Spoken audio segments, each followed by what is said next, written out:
So I want to say hi, thank you for joining us today. It's the middle of the day, I never know what to say. Rabbi Pereira definitely needs no introduction at this point. I'm going to let his words speak for him. He has some wonderful books out there as well on the manuscripts, and one on Pirkei Avot, the Ethics of the Fathers, and all are in Portuguese and English, and just really gives you a different vision of what's there. And you'll hear him today speak as well. Look up his bio, it's worth looking at. But I don't want to waste the time on that because Rabbi Pereira always has a lot to say. So, with your permission, Rabbi Pereira, I'm going to say just that little bit, a little bit of technical. Number one, thank you for those who are supporting us and sending in your support, your donations. Number two, please make sure to be in touch with us. Follow up with questions, follow up with what you'd like to hear next, follow up with, I really want to do this, let me sponsor it. Follow up with any kind of question or suggestions, or where can I get this book, or etc. And third, very technical, please continue to talk in the chat. It's nice at the side when you're telling us where you're from, telling us if you've been to Belmonte. But if you have questions, it's easier if you put them into the Q&A so I can see what's going on. If not, I will also be monitoring the chat, so don't worry about it. That's okay as well. And without further ado, because I don't want to waste the time, please make sure to keep your microphones off until the end, and then I will invite you to possibly ask questions if you have questions. And on that note, I hand over the stage to Rabbi Pereira, to your very capable hands, and I will be here in the background, so I will be monitoring if there are any questions or comments. Wonderful. Thank you so much for another opportunity to talk to the Jewish tapestry. It's always an enormous treat for me. So today I'll be talking about a story of survival against all odds.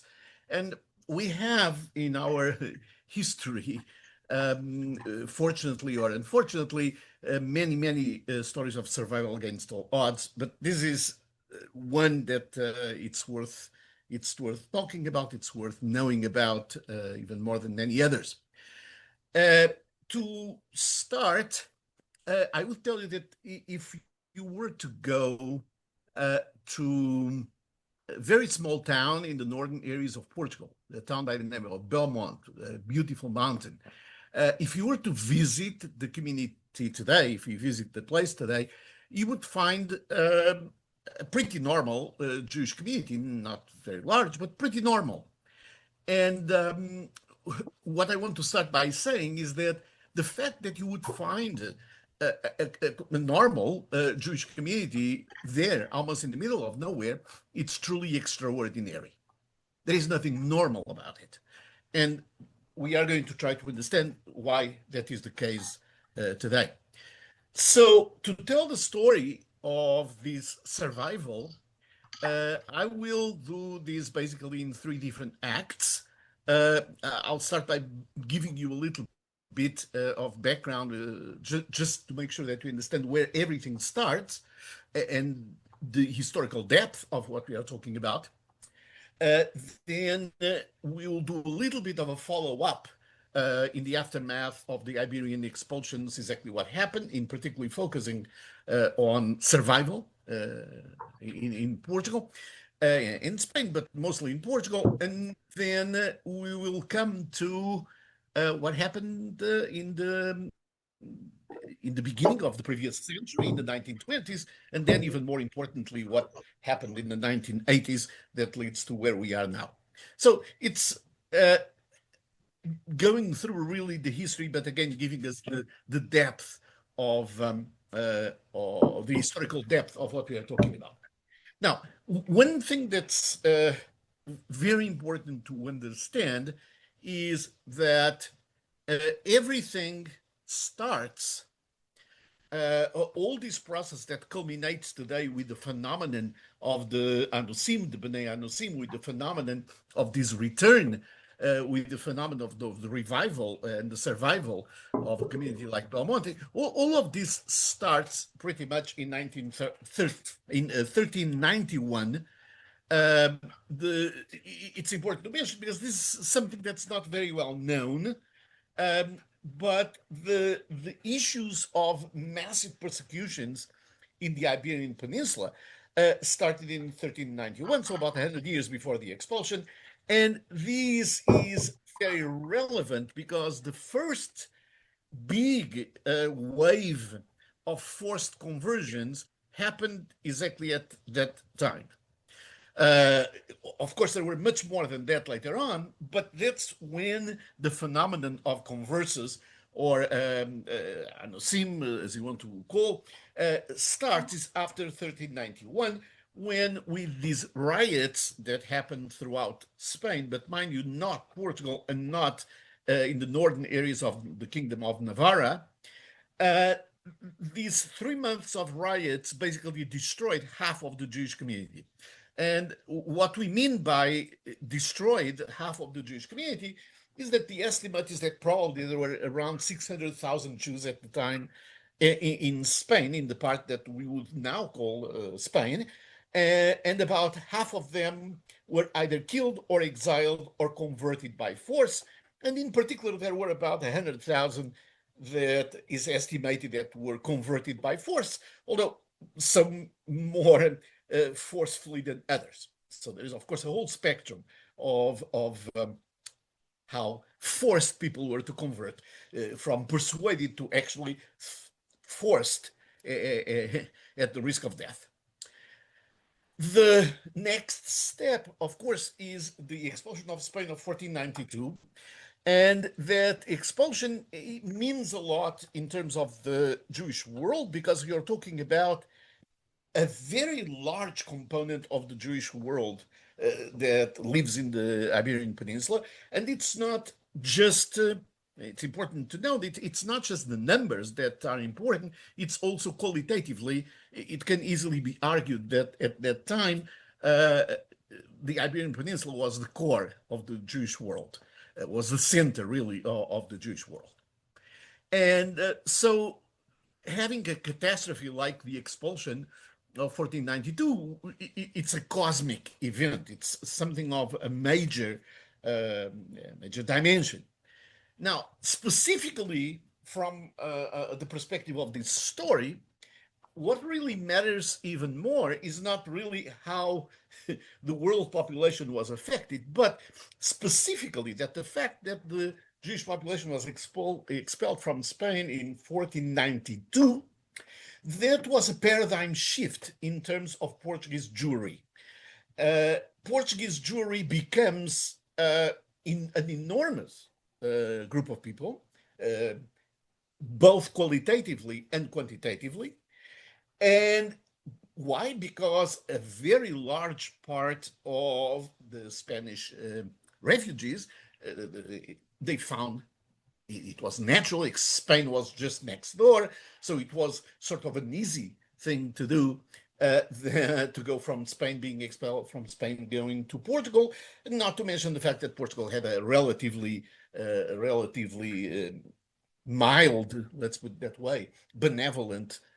Traditionally benevolent attitude towards the Jewish population. Of course, you could not go to France. You had been expelled before. North Africa, there were all types of problems. So again, now the thing that's important, and we need to understand this piece of information to understand everything that's going to happen after, and that is the Jewish population in the late 15th century in Portugal was approximately 200,000. And this is a conservative estimate, 200,000. Of course, most were refugees from Spain, but there was a very large component of domestic. So when we are talking about the late 1500s, what we would call otherwise Portuguese Jewry is not Portuguese Jewry, is Iberian Jewry, is the cream of the crop of the Jewry, of the Iberian Jewry. So it's the people that have already survived 100 years of fierce persecutions in Spain. And so we have not only a group of people that is a very strong group, Jewishly speaking, but also is a very large number, 200,000 people in a population that was barely a million. This is almost 20% of the population. So we're talking about a very large presence in Portugal of Iberian Jewry at this time. I'm going to interrupt, sorry. Sure. Two technical questions. One is if you can move the microphone closer to you or you closer to the microphone. Okay. There, much better. And the Okay. other thing is this red squiggle on the screen I from you, or it's saying I it's didn't from do that. Ruth? So I didn't do So that. So I don't know where that comes from. it seems like it's from Ruth. Ruth, if you know how to get rid of it, I I think can't get rid someone of it. accidentally used the annotation feature and they didn't mean to, I think. Do you know how to get rid of it? It's I'm never not, happened to me before. I'm not sure you Okay, can get rid of it. I think she could, maybe. right. So Um, yeah. it, So that's not something I can. no, you can't Uh, then. So I'm going to go back to you. I apologize, everybody, for my no, no, interruption, no, but no sometimes it problem. No happens. problem. No problem. Okay, Okay. back to you. Uh, so that red marking in the middle has no mystical meaning. Let's leave it at that. Okay. So the the point that we were making, just to continue the thought process, is that again in Portugal we have a very large Jewish presence by the end of the 1400s, mostly of Spanish Jews, but also of Portuguese Jews. Now, everything is fine, is peach and dandy, so to speak, until there are a conjunction of events that leads to a major quandary for the Portuguese crown, and that quandary could sort of be expressed this way. That is, the Portuguese crown, for a variety of reasons that we're going to introduce, they had to get rid of the Jewish population, but on the other hand, they didn't want to get rid of the Jewish population. They wanted to keep it in some way.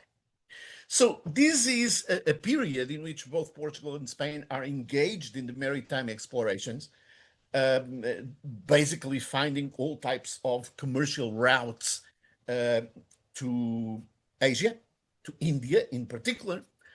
And at this particular moment, the Portuguese crown had a big need of the brain power and the financial power that the Jewish community represented, if nothing else, just because of the numbers that we are talking about, but also in terms of expertise. And without getting into too many details, it's enough to say that many of the financial families in Portugal were Jewish, and certainly the scientific community as well. The astronomer, the chief astronomer and mathematician of Portugal was Rabbi Abraham Zacuto. So this means that really there was a major need of keeping the Jewish community for the sake of supporting these maritime endeavors. On the other hand, there was a little bit of a problem because the crown wanted to engage into a marriage alliance with the king and queen of Spain, Isabel and Ferdinand, who had just expelled the Jews.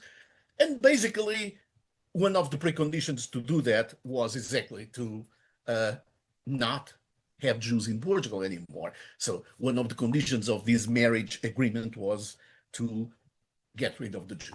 So you have a problem. You need to keep them, but you have to get rid of them. Now, what this translates into, and this is a very important key point, is that although there is a degree of expulsion from Portugal, there is really no expulsion from Portugal. What there is a massive, massive effort of forced conversion of the Jewish population.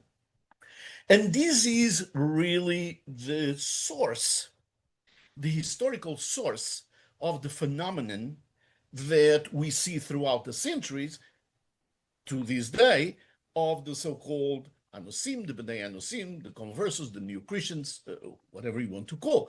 But this is where it comes from. You have the cream of the crop of Iberian Jewry. You have 200,000 people that in different waves, they are forcibly converted.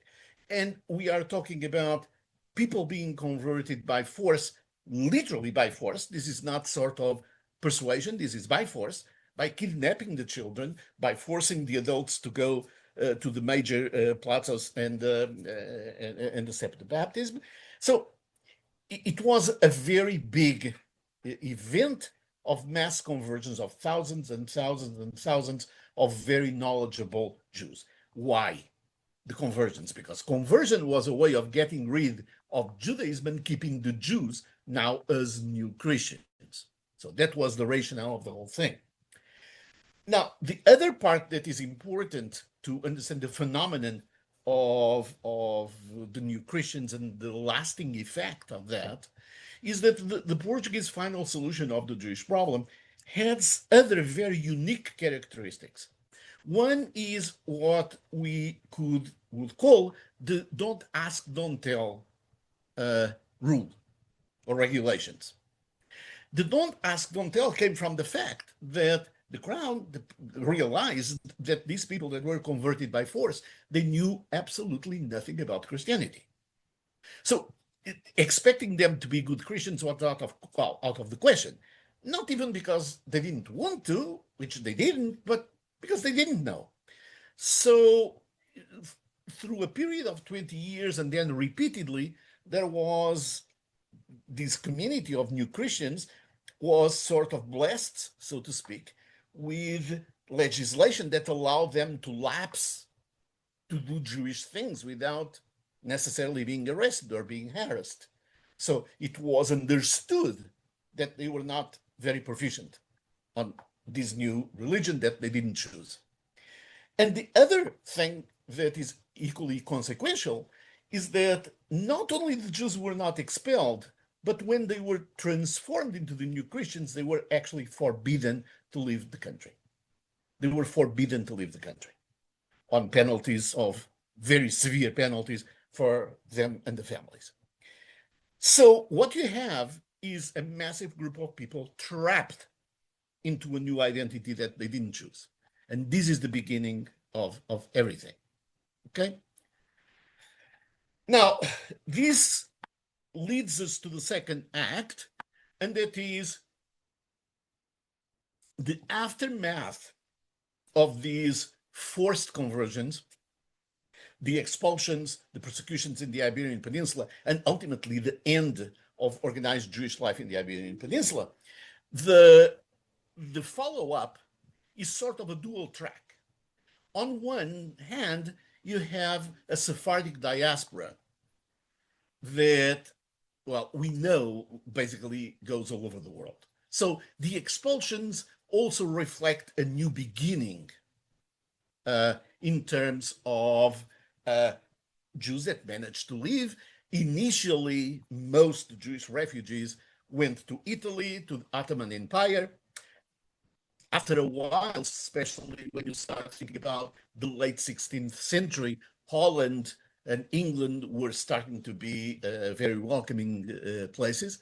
So we have a very large Sephardic diaspora that is basically fertilizing the Jewish world wherever you go. And then later on, as we know very well, especially after the 1600s, 17th century, then you have this diaspora going to America, both Brazil and, of course, the Spanish colonies, so South America in general, and eventually North America. In 1654, you start a permanent Jewish presence. And to put things in perspective, the reason I'm saying this is because the first Jews in South America were Iberian Jews, most of them conversos, and in North America, in what is now the United States, the first Jews that settled in the United States, 1654, those were 23 Portuguese Jews that were new Christians, that were refugees from Brazil at that time, and they ended up, for a variety of reasons, going to New York, which then was New Amsterdam. So one of the implications that is worth a lot of conversation, but it's not for today, is this diaspora, okay? The other track of what happened to these people is what I would call not the Jewish diaspora, but the Jewish dysphoria, using a more modern term. And that is survival. That is survival wherever they were in Portugal, in their territories, to a large extent in Spain and their territories. So it's survival. So how is it that these 200,000 people that were massively converted by force, that were forbidden to leave the country, and they were given a period of tolerance, what happened then? Okay, so one of the things it's important to know is that the first reaction was pretty much like in Spain with the expulsion of 1492, which is, well, maybe this will pass. Maybe this is just a phase. Those illusions disappeared. This is not going to be a phase. This is going to be what it is. Those illusions disappeared with the Lisbon massacres of 1506. We don't need to go in detail on that. That's interesting in and of itself, but it's enough to say that you have several thousand, 6,000, some of the estimates, 6,000 new Christians, so Jews, killed in April of 1506. And that is basically get the message that this is not going to change, this is for serious, and things are not improving in any way, shape, or form.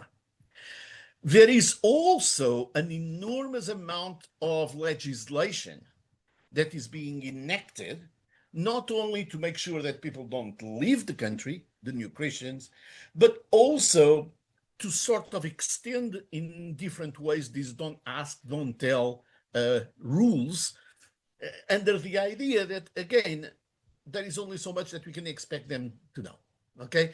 So for the first 4 decades or so, broadly speaking, after the forced conversions, there was a lot of tolerance. Now that changed. That was the last nail, the last nail in the coffin, as the saying goes, was the establishment of the Inquisition in Portugal in 1536. In Spain was introduced way before, almost a century before, but in Portugal was only introduced in 1536. And interestingly enough, it was not just in mainland Portugal, it was very soon transferred also to India, to the Portuguese possessions, territories in India, in Brazil, and in Africa, in Angola. So the Inquisition entered in all Portuguese held territories, pretty much as the Spanish Inquisition was also in all territories. So this, if the 1506 massacres were already an indication that things were not going to recover, the establishment of the Inquisition at this late stage just made it clear.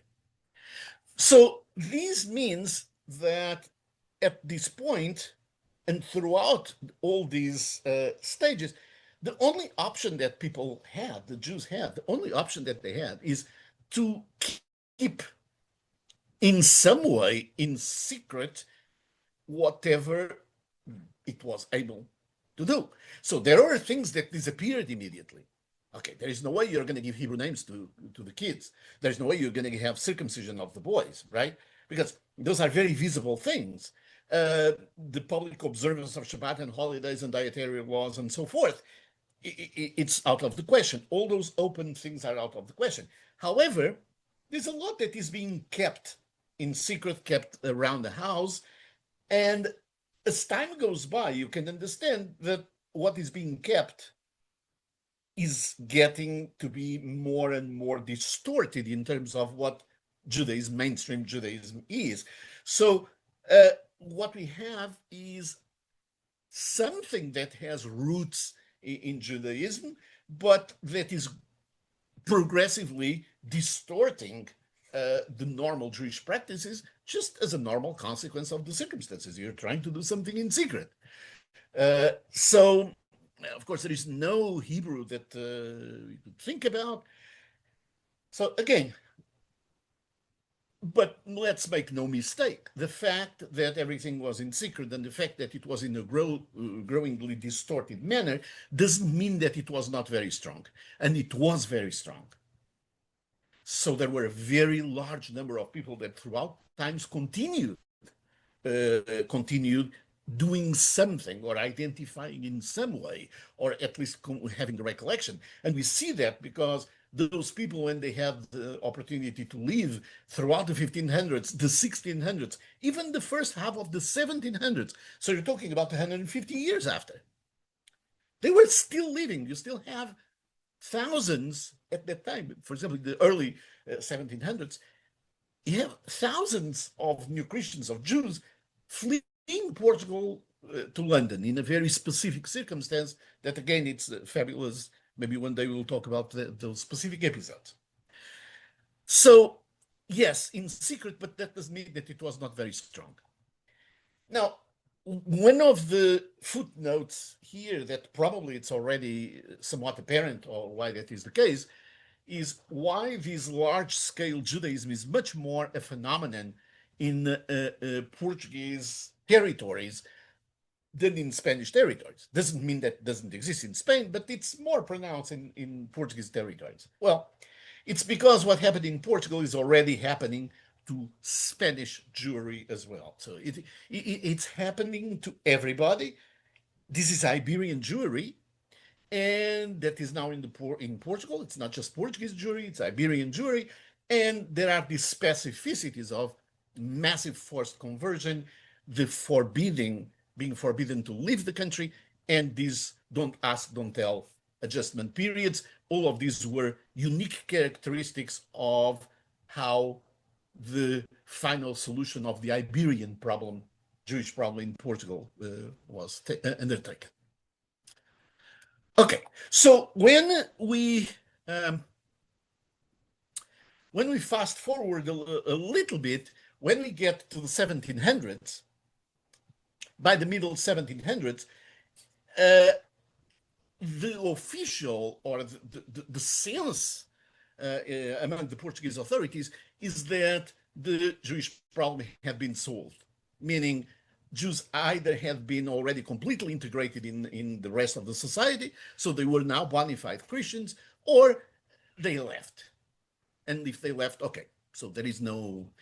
So after this time, there is no more visible exodus of Jews, new Christians from Portugal. And so we have some legislation that suggests that the problem has been solved, at least from the perspective of the authorities. Specifically, the official distinction between new Christians and old Christians was abolished in 1773, and the Inquisition itself was disbanded in 1774. So there was nothing else to do. So the conventional wisdom at the time, and it's a conventional wisdom that lasts all the way through the late 1800s and even early 1900s, is that the Iberian problem, Jewish problem, has been solved. There are no more Jews in the Iberian Peninsula. There are no more Jews in Portugal. Some of the books here that I have on this page are major works, historical works on the issue. The History of the Jews in Portugal by Rabbi Meir Kaiserling. This was published in 1867 in Germany. He vows completely, it's an established fact for him that there were no more Jews in Portugal at the time. In 1921, there is a very important work that was written by a Portuguese historian, The History of the Portuguese New Christians, and he says that the dream of Isabel of Castile and Manuel of Portugal had been fulfilled. At the start of the 1800s, Judaism had been eradicated from the Iberian Peninsula and its dominions. So that was the conventional wisdom. Maybe even more dramatically, Cecil Roth, who is obviously a major reference in Jewish history in general, and certainly in terms of Sephardic history, he published a book in 1931 in England that was called the History of the Marranos, the history of the crypto Jews, the new Christians. And again, he says clearly at that time that there is no more Jews in Portugal. And maybe it's enough to say at this point that he has actually had to produce very fast a second edition with an epilogue or a postface, or whatever you want to call it, where he says, whoops, I was wrong. I was wrong. But we'll get to that in a moment. But that's the conventional wisdom. Okay, now the last part, which is the part where we get to much, well, very close to our times, is okay. So there are no more Jews in the Iberian Peninsula. There are no more Jews in Portugal. Okay. There in 1917, something happened that proved that this was not correct. Okay? So what happened? As fate would have it, there was a Polish engineer, a mining engineer, the name Shmuel Schwartz, and he was doing some business in Portugal, in the northern areas of Portugal, and he was trying to decide or to choose who would be his business partners, and there were 2 or 3 candidates for that. One of the candidates for the business partnership told him that, well, I have a very good argument that is going to convince you not to do business with the other guys, but with me, but not to the other guys. And you know why? Because the other guys are Jewish. Okay, well, Shmuel Schwartz is like, okay, that's weird. There are no more Jews in Portugal. Okay. Well, but this was a lead, and Shmuel Schwartz was a very dedicated, very interested in these things, a very interested Jew. And he tried to search, he tried to figure out what was going on. And in his research, of course, it was very difficult to penetrate the veil of secrecy in these in the communities, but he found a number of communities of crypto Jews, and he wrote a report, The New Christians in Portugal in the 20th Century. He wrote a report about that, and he actually shared that report with the world authorities, Jewish authorities, and these created an enormous buzz about things. And what he's reporting is that he finds a group of people that identify as Jews, that they practice a very strange form of Judaism. They don't have visible holidays. In some cases, some of the holidays that they have are 1 month after the normal holidays, which incidentally shows how deep the knowledge was when things started, because that's the whole concept of Pesach Sheni. It's the concept of observing Pesach. It's a biblical idea of observing Pesach one month after, if for whatever reason you cannot observe it at the right time. And this idea was an idea of observing later that was transferred to many of the other holidays that were possible to fulfill. Now, the other thing is that there were certain Jewish holidays that were completely forgotten. Anything that had to do with major joy, like Purim or Hanukkah, that was virtually forgotten. It didn't exist anymore. What it existed, however, was an incredible veneration for Queen Esther. So Purim was forgotten, but Queen Esther was not. Queen Esther actually was the most important person in Jewish history for these groups of crypto Jews. And it's relatively simple to understand why, because he was the hidden Jew. He was the one that had to hide, but at the end was very successful in basically freeing and liberating her people. So she was hiding, and she was very successful. So it's a role model. And she was referred to very commonly by the name of Saint Esther, which of course emulates the Christian terminology, but that's also understandable. Moses was not such a big thing in all of this. And incidentally, some of these families, for the events around Purim, although they didn't observe Purim, they fasted for 3 days to the extent that they could around the Tanit Esther, the fast of Esther, which is something that nobody else in the world, in the Jewish world, did. They fast for 1 day, at best scenario, not 3. So again, the holidays and everything was very different, very distorted. Maybe the most interesting aspect of it, which again, it's a fabulous story in and of itself, is the fact that the key role in these communities was the role of women, not men. It was really a female-led type of movement organization, if you want to call it. And that's also because everything was around the house. Everything was centered around the house. So the education of the children was around the house. It was the lady that was in charge of it. The events from Jewish quote unquote weddings to Jewish quote unquote funerals. And I say quote unquote because, I mean, they were Jewish in intention, but didn't have anything to do much with how we understand the Jewish rituals now. But be it as it may, all of that was performed by women. The services, religious services, whatever it was possible to do, it was led by women. So again, it's one of those situations that highlights the fact that conceptually we know, but in practice we rarely see that the essence of Judaism and the survival of Judaism as we understand it is really in the hands of women more than anything else, and despite what may look.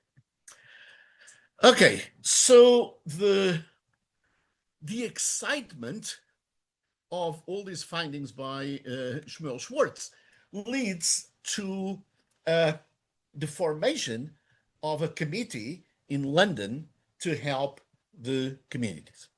And this is called the Portuguese Morano Committee. That's the official name. It was centered on the Bevis Marks Portuguese and Spanish synagogue in London. And they published lots of information about the Portuguese communities that were discovered, 1926, 1920, several, then 1930 again. And they became very involved helping the communities to sort of come out of the closet, so to speak. In the meantime, another event that was absolutely fundamental and instrumental to develop the situation was that in the communities, in these crypto-Jewish communities, there was a leader that emerged and that took the leadership and had an incredibly positive role leading the movement back to mainstream Judaism. And that is a gentleman by the name Captain Barros Basto. His Hebrew name was Abraham Israel Ben Rosh. He returned officially to Judaism in northern Morocco. At that time, the chief Sephardic rabbinate in the world, really the most prestigious, was in Morocco. And so that's basically where he made his formal return to Judaism. He was a very important military guy. He was not a major figure, major character in Portuguese history in general, but he was maybe middle ground. So, for example, he's one of the people that in 1910, in the city of Porto, that's the second major Portuguese city, he proclaimed the Republic. In 1910, that's when the Portuguese Republic was, so the end of monarchy. And of course, the movement started in Lisbon, but he was one of the people that was in Porto and was in the leadership of the Republican movement in Porto. He was actually the founder in Portugal of the Boy Scouts and the Girl Scouts. Actually, the Girl Scouts I don't know, but the Boy Scouts and Boy Scouts in Portugal, at least there are two different groups. One that is religious, that is very much affiliated with the Catholic Church. This is the secular movement that he created. So it's the Boy Scouts, and he I'm was going a to veteran interrupt of. again. Sorry. 5-minute warning, please. I know Okay, there's at least thank you. 2 hours left, but yes. No, but that's fine. I will stretch the 5 minutes, but not too much. Okay, so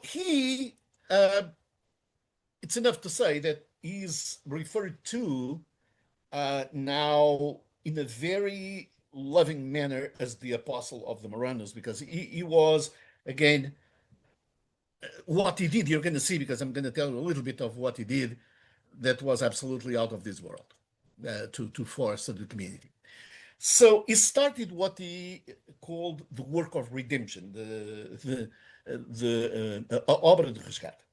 And he started publishing a newspaper that would last for quite some time, that is called Alapid, and something about that in a moment. But this newspaper was sort of his instrument, not only to spread out the news about Judaism, but it was sort of his business card when he would go throughout the north areas of Portugal and try to find the isolated groups of crypto Jews that existed throughout the whole area. So this Alapid was a very, very important instrument. It was published from 27 to 1958. One of the things that I find most interesting, although is more trivial than trivia than anything else, is that the term Alapid is, if you translate it into basically any Latin language, it translates as the torch. Now, the torch in Latin languages is il faccio, which is the symbol of the fascists in Italy. So this starts a little bit before, a few years before, but it's a very interesting title. If you were to, and actually even the translation in Portuguese is o facho. That again, that's exactly the same word that is used for the fascist regimes. It just shows how the words evolve from a semantic perspective. He also did a lot of publications. So publications of the different services, but also publications about some works, important works of literature, of Jewish religious literature. So there was a lot of publications. These publications is just a sample of the publications. These publications should be very heartwarming, so to speak, for all of us that are in the United States, because all of them were printed in New York and they were sponsored by the Solopol family, the Solopol Foundation, by the Shearit Israel Synagogue. That's where they were printed, and that was the collaboration, the big collaboration in terms of the typographical efforts. Now, he also created a yeshiva, the Yeshiva Rosh Pinah, and equally importantly, they started creating, mostly for all these crypto Jewish communities, a synagogue that is called the Mekor Chaim, the source of life. Also Kaduri very often goes by the term Kaduri Synagogue because it was really financed by the Kaduri family, the branch of Hong Kong of the Kaduri family. This synagogue, actually, in the picture, it still exists today. It's now the cornerstone. This synagogue is the cornerstone of the Jewish community in Porto. But this synagogue was built by Barros Bastos and this group of, under his leadership. And this synagogue was dedicated in 1938. That's when the construction was completed. So, to put things in perspective, and before we go just a little further, the estimates are that this first revival in the 1920s and 30s, there were maybe around 10,000 people that came back to the Jewish roots openly. So it's not 200,000 or some millions if you look at the descendants of the 200,000 that were converted by force in the late 1400s, but it's about 10,000 people. Now, unfortunately, the timing of this revival could hardly be worse, because this is a time period, of course, I don't need to tell you too much, but this is when the Portuguese repressive regime, maybe call it fascism is a little bit of an exaggeration, but be it as it may, the Portuguese regime, the dictatorial regime, starts in 1932. Of course, you have the Spanish fascism that was very aggressive in 1936 next door. You have the influence from fascist Italy, and then of course you have Nazi Germany in 1933. So this was absolutely horrible timing, and the fact is that, just to give you an idea how bad the timing was, this beautiful synagogue that I showed here to you, which is also where the Yeshiva Rosh Pinah functioned, this synagogue, next door to the synagogue, the Portuguese authorities, very friendly towards the German regime, the Nazi regime, they were kind enough to offer to the Nazi regime the facilities next door, which they used for something that was between the German consulate, the Nazi consulate, and a school, a German school. So this gives you an idea of the intimidation that was going on. The Portuguese regime was offered and accepted, although never used, some gas chambers that were installed in the northern areas of Portugal. So again, the intimidation was incredible. So it's very surprising that, not very surprising, that this revival didn't go very far. And people that came out of the closet, so to speak, they ended up being hit on the head and going back to the closet again. Captain Barros Bastos, he ended up being arrested. He ended up being expelled from the military. And the grounds for expulsion was immorality. He was accused of being homosexual, which was not true, but that's neither here or there. But the accusation was he was accused of being homosexual because he was promoting circumcision amongst his group. What is the connection between the two things, homosexuality and circumcision? I have no idea, but that's the way it was phrased. And so here we get literally to the last few minutes, and that is the second converso revival of the 1980s. We are now not anymore talking about 200,000 people. We are not talking about 10,000 people. We are talking about a few hundred people. A few hundred people that are left in this community of Belmonte that feel a very strong connection to Judaism. And they are facing very serious problems in 1987. Most of the problems had to do with the fact that for generations, they have been marrying within the family cousins and cousins and cousins and cousins, which implied immediately that there was a very large incidence of genetic diseases among the crypto-Jewish population there. And for example, lots of people had difficulty seeing at night. They were night blindness, which is one of the genetic manifestations of this inbreeding. But at the same time, the young generations were not satisfied anymore with just keep being in the closet. They wanted to do things openly and connect to the rest of the world, among other reasons, because they didn't want to continue getting married with their cousins. And the older generation were having a horrible time because they didn't want to die and not be buried as Jews. So having a cemetery, having something was a very important concern. And of course, all of this was possible because Portugal was at this stage living in a democracy after 1974. So that opened the door to lots of discussion.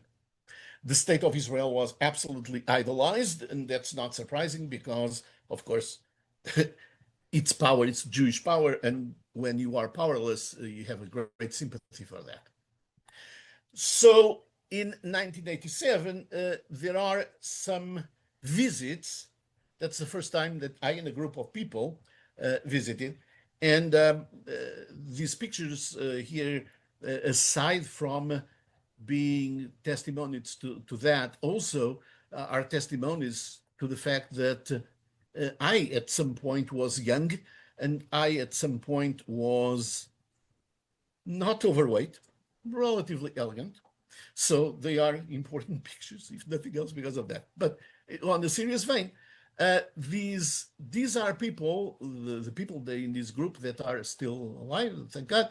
They are major characters in the Portuguese Jewish community today. So 1987, we started our visits, and there was an enormous need of getting the support of Israel, of the rabbinate in Israel in particular, to be able to bring back people to mainstream Judaism as they wanted. So in 1989, actually representing Belmonte, I was blessed with going to Israel and talking to a variety of people. Talking to Rav Obadia Yosef, was, of course, not the chief rabbi at that time anymore, but he was a very prestigious person.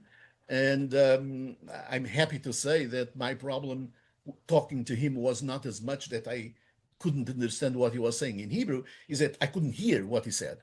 He spoke very softly, very, very, very softly. And I just couldn't hear what he was saying. That's what I remember the best. I met with Yosef Begun, was a refusenik, a Soviet refusenik that I had a very big connection with Reuven Kashani, Misgav Ladar, associated with some of the hospitals, was very instrumental in helping financially. But the person that really took the leadership in helping the Portuguese Jewish community, the crypto-Jewish community, was Rav Mordechai Eliyahu. And again, I was blessed with being able to have a meeting with him in the chief rabbinate office in the Sochnut, with him and the head of the Sochnut, and trying to get things going. And at that time, my mandate and what I basically told him is exemplified with our fringings of our tzitzit. And that is, when we pray certain parts, when we say the Shema, we hold all these fringes together, right?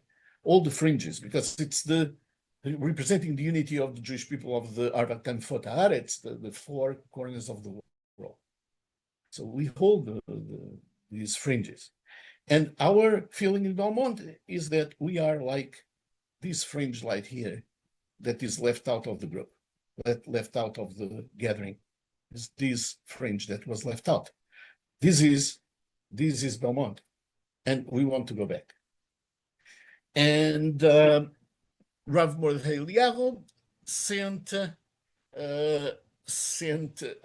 emissary, a permanent emissary, Rabbi Yosef Sebag. There was a massive, I mean, 30 or 40 crypto-Jewish males that were circumcised in one Sunday. This was actually an interesting story, again, in and of itself. It was probably the only time in recorded medical history that there was an epidemic of phimosis. Phimosis is a medical condition that leads to the need of circumcision. And of course, there isn't such a thing as an epidemic of that, except that there were lots of people that were diagnosed with phimosis at that time. And the reason why was because that was the way to have the procedures, the medical part of the procedure, paid by the Portuguese healthcare system. Otherwise, it would have been a enormous amount of money. Anyway, so that's an interesting story. But so there was this process of return under the auspices of Rabbi Mordechai Eliyahu. and the Sochnut, so with connections with France, with the Sephardic communities in France. And by 1996, so already a few years after, a synagogue was dedicated around.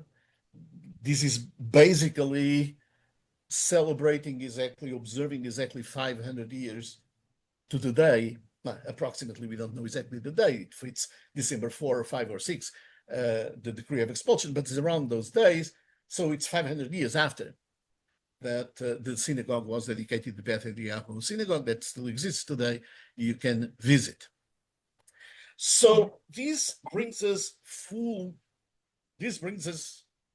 circle to the end, and that is, if you were to visit this community now, you would find a completely normal Jewish community. But that is extraordinary that is the case. That is something that's happening against all odds. So why is this important for us? Okay, first of all, it's a story of survival against all odds, and that's very important in and of itself.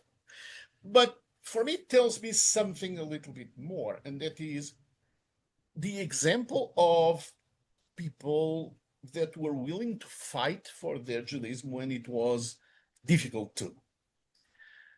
We are incredibly blessed. We live in a wonderful free country, the United States. I mean, sometimes things could be better than others, but a wonderful free country. We can do whatever we want. And sometimes we don't feel that doing Jewish things is important. And they really took very seriously that it would have been very easy for them just to forget the whole thing. And they didn't. So that's an incredible example and an incredible source of inspiration. Now, as a bonus trivia, okay, because we need to finish with bonus trivia, the Captain Baris Basto is a great-grand-uncle of the important Portuguese-American actress, Daniela Ruach, who is a major star of NCIS Los Angeles and other shows. So that's our trivia. And I leave Thank you. you. Okay. And That's a fun way to end. Sorry? I said that's a fun way to end. Yeah. So that's okay. Piece of trivia. Now you know. So thank you very much. There's a lot of, I want to make sure that we say thank you to everybody because this is really when we're supposed to end. But I will, with your permission, will allow for a few questions. Is that okay? Sure. So I want to say Absolutely. thank you to all for coming and really, I mean, just being part of this. And it's amazing to me how after 500 plus years, people are starting to find it. We see it with our Sephardic certificate program. People are just seeing that they have this. It's not the same as Belmonte because Belmonte was insular, but the concept of people returning and people finding their heritage and having this connection, there's the spark in there. And to me, it's incredible. So if you could stop sharing, please, so that we can see people. So those who need to leave, we appreciate it. You will also get the recording with the questions as well after. If you want to open your cameras, it's always nice to see who's on with us. So we appreciate that. Please do. If you can stay for the next, let's say 10 minutes, something like that. Because we do want to give time for at least a few questions, and Rabbi Pereira is usually good at that, right? You're okay with that for the next few minutes? Oh, I mean, I'm perfect with questions. Okay. So let me start with one question. So going back to some of the details about the exodus of the crypto Jews, how did they manage to leave to Livorno or Tuscany or get to New Mexico or the Caribbean, or how did they manage to leave? Did they leave openly or in secret? And that's the question. Okay, so in most cases, they had to flee in secret. Okay, now sometimes there are secrets that are more open than others, right? And I'll give you as briefly as I can an example of how things could work. Now, one thing immediately to keep in mind is that there were two major vehicles that legally allowed people to live without really being too noticed. One is businesses. If you have businesses, and there were a lot of international businesses because of all the trade with India and so forth. So, and Jews were very much into all those. For example, the spice markets in Lisbon in the early 1500s. The evidence is that maybe of the 6 families that were the dominant families in the market, 4 or 5 were new Christians. So it was and if you have business, you go all over the place. And if you decide to stay, then are you staying for a little bit, staying for long? So that's one mechanism. The other mechanism was to go to the colonies, to go to the territories, to go to Brazil, to go to India. There were very meaningful, very large crypto-Jewish communities in Brazil and in India, and to a lesser extent in other colonies. And that is, why was that relatively easy? Because the truth of the matter is that the trips were very dangerous. The voyages were very dangerous. Going in the voyages of discoveries, going in those voyages, the casualty rate was not small. So there was not a lot of people who wanted to go. And if you want to flee, that was a possibility. Now, I will try to give you just a very specific historical example of how people used the legal opportunities to flee. Specifically, this is in the early 1700s. So it's already relatively late. Early 1700s, first half of the 1700s, there were several thousands of new Christian families that fled to London. How was that possible? It was possible because they were using a combination of their links to the commercial world and some of the Portuguese legislation of the time. The key piece of legislation of the time was an international agreement between Portugal and England. It was a free trade agreement, was the Treaty of Methuen, and it was, again, a free trade agreement. It's a very famous because of the development of the Porto wine and all the other things. But the point is that the British vessels coming to Lisbon and the Portuguese vessels going to London were not subject to customs or to any type of inspection. So that was a golden opportunity for people to go in those, and there were thousands that became a business really with the Jewish community in England, the Bevis Marks community, literally paying for the trip of the people that wanted to flee. So that's sort of, I was going to say a short answer, but that's no longer short. No, but also I can encourage you, if you're interested in exploring that more, you also talked about it, or if our participants are interested in exploring it more, you spoke about it in the talk on Columbus as well. Yeah. So there are definitely some examples in there as well. I encourage you to go back to our YouTube channel and take a look at it. Gene had a great comment, just so maybe we can close it off. He said, or she, sorry, a cautionary story which illustrates poignantly that nothing can change what is a heartfelt belief. And I just thought that was a beautiful addition there. So I'm going to leave it at that. I know there are other questions and I appreciate that. Please send them to me. We're going to continue. This is not our last program, God willing. Absolutely. So I would suggest send the questions to me, and I'll be happy to answer by email or any other way. So not answering the questions now does not mean that they will not be answered. Exactly. Thank you again, Rabbi Pereira, and thank you all for joining us. I look forward to seeing you again. Okay.